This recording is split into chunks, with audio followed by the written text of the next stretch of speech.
of uh, gold standard of generating evidence nowadays, it was until now, which is the clinical trials. Clinical trials can produce a high standard and I would say very strong evidence regarding the safety and efficacy. However, the clinical trials actually has some limitations when it comes to expenses. We need a lot of resources, cost a lot of money, a lot of energy, a lot of time to have a solid results. And also time consuming, especially when the clinical trial conducted for a population that has very rare conditions. And to follow up with those patients would take a while to post the results. And also one of those limitations, clinical trials usually have, I would say, homogeneous patient population, which is usually does not reflect exactly the clinical practice, the population, the clinical practice. I mean, this is apparently because the extensive inclusion and exclusion criteria that apply to those population in the clinical trial. And usually that will limit the generalizability of the results and sometimes would not answer all the questions that we have. I looked at the clinicaltrials.gov, just curious about the number of clinical trials have been conducted or registered over the past, since 2000 when the clinicaltrials.gov was established until the August 29th, 2023. And they found out that about 464,375 clinical trials has been registered.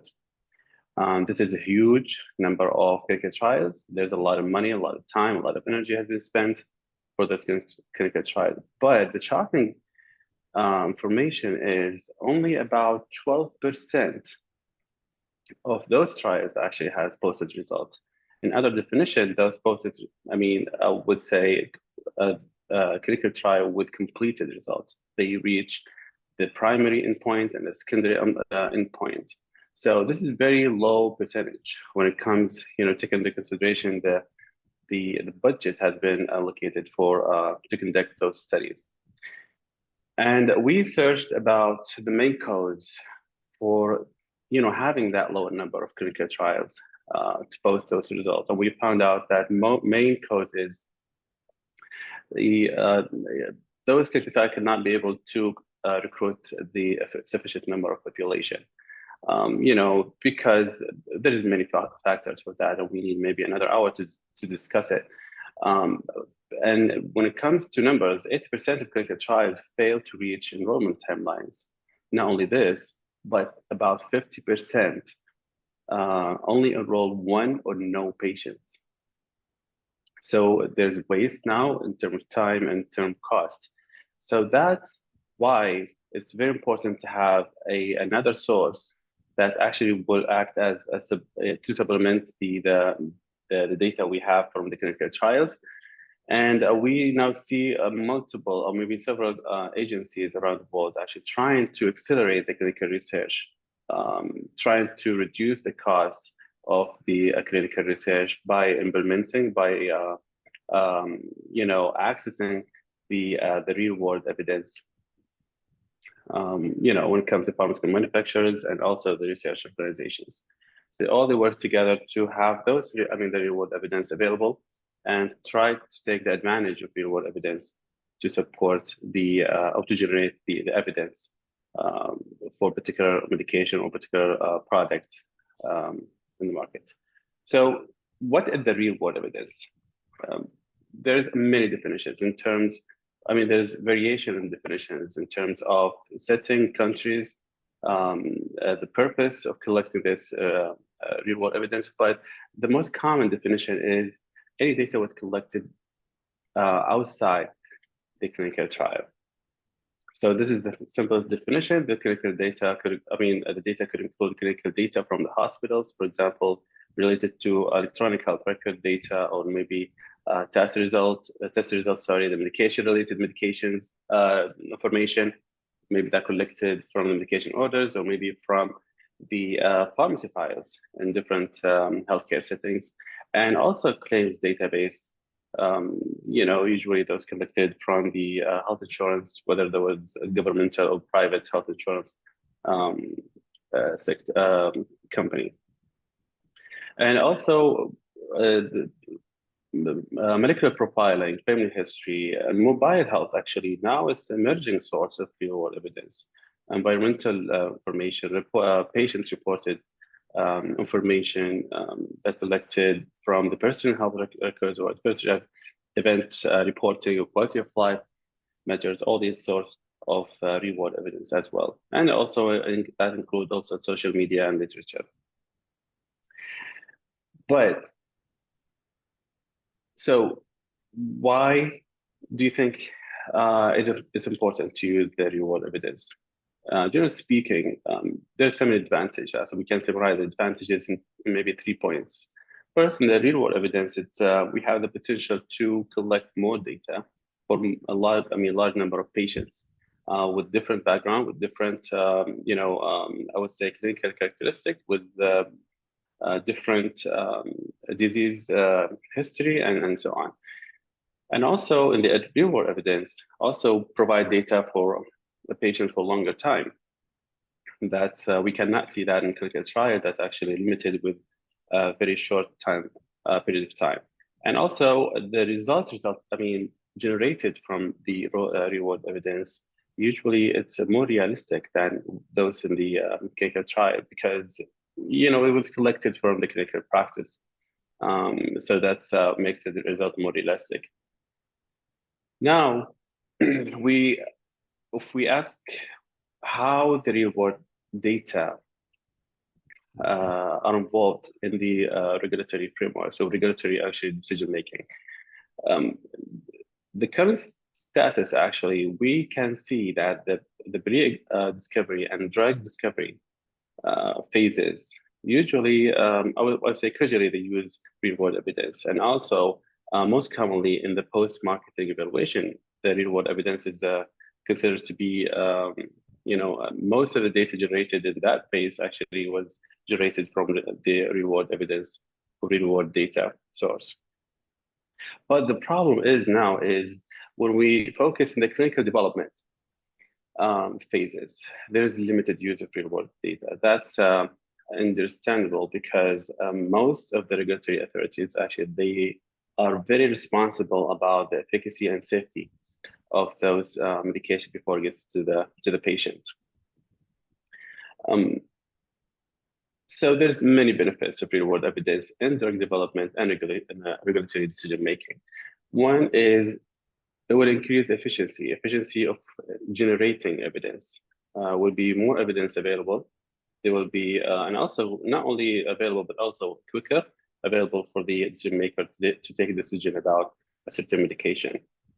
And also they increase the relevance. We see relevance to what? To the clinical practice. When we have more information used from the real-world evidence, actually the result will be more relevant to the clinical practice rather than what we have in the clinical trial.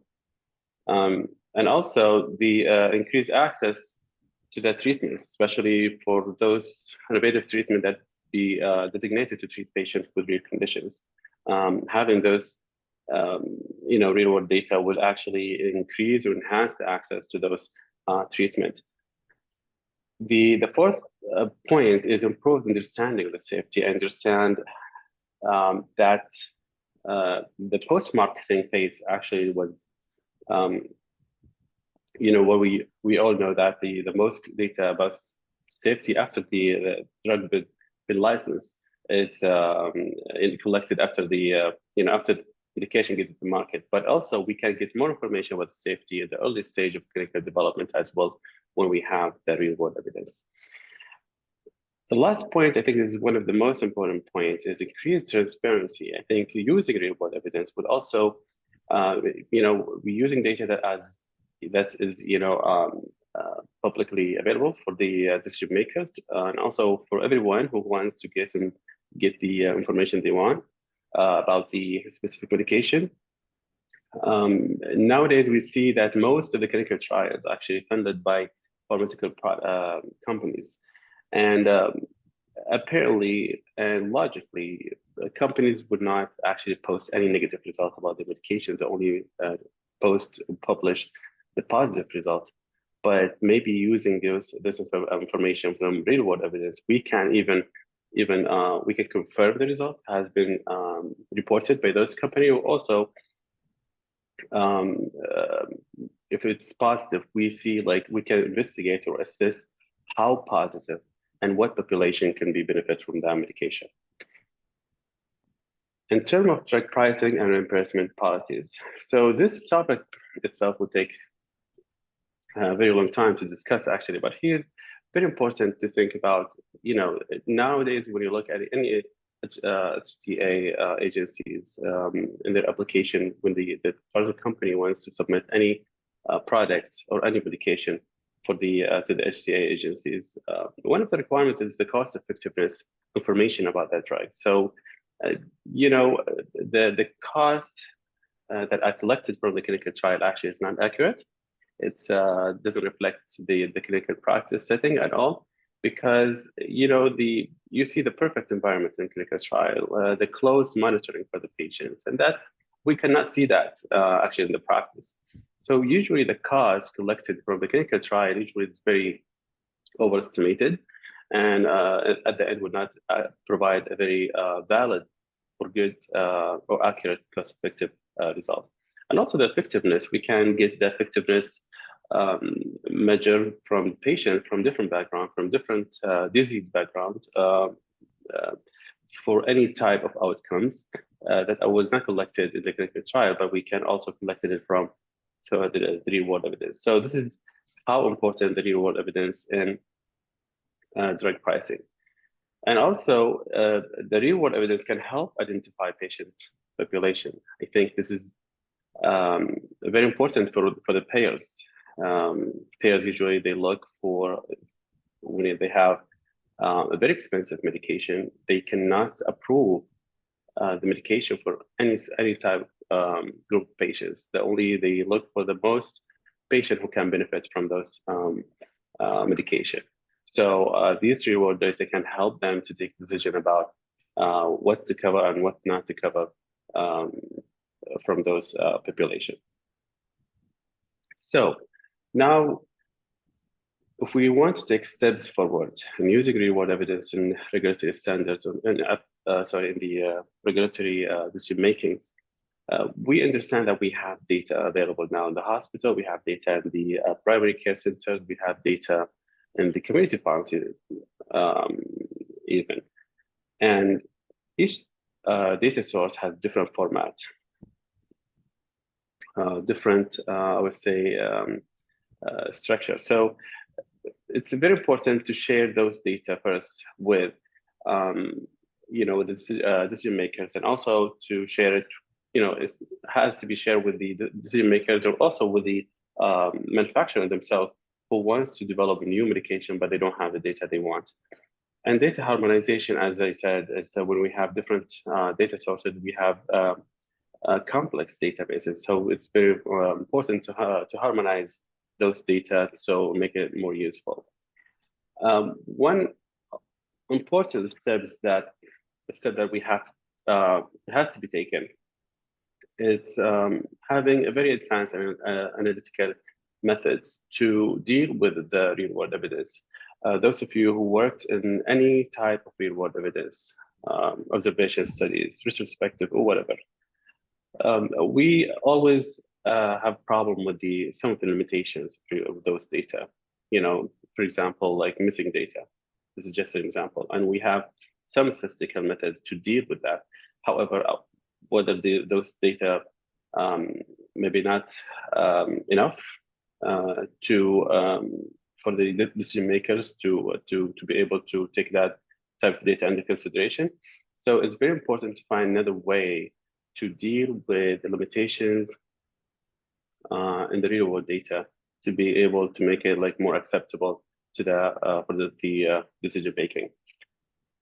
The last point or last step, or maybe this is one of the most, I think, step has to be taken by any country that will be maybe a country that's interested and make the most out of the real world evidence is establishing or publishing regulatory framework. Framework is very important to have in each country.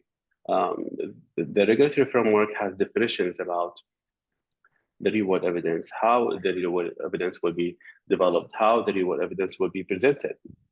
And also they can provide some criteria that is important to fulfill by the real world evidence to be accepted by the regulatory authorities.